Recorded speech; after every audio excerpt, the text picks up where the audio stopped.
Vocal shortcuts can do a lot more than you think. You can use this super cool feature to learn the selfie camera on your iPhone or iPad as well. For times when you want to capture a specific moment with your loved one, this shortcut will have a role to play. That said, let me show you how to learn the front camera with a vocal shortcut on your iPhone or iPad. To get started, you have to open the Settings app on your iPhone or iPad. Then select Accessibility.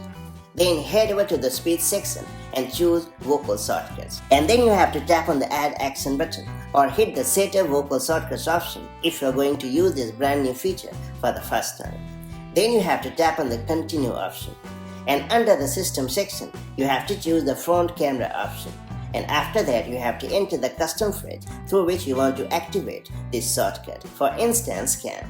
And then you have to verify this custom phrase by speaking it 3 times. And once the shortcut is ready, you have to tap on the Continue option and you are all set. Going forward, you can launch the front camera on your iPhone by just speaking CAM, just like this. Super handy, isn't it? If you found this video helpful, do like and share it, and I'll see you in the next video with more such handy iPhone and iPad tips and tricks. Till then, stay safe and have a great time. Bye bye.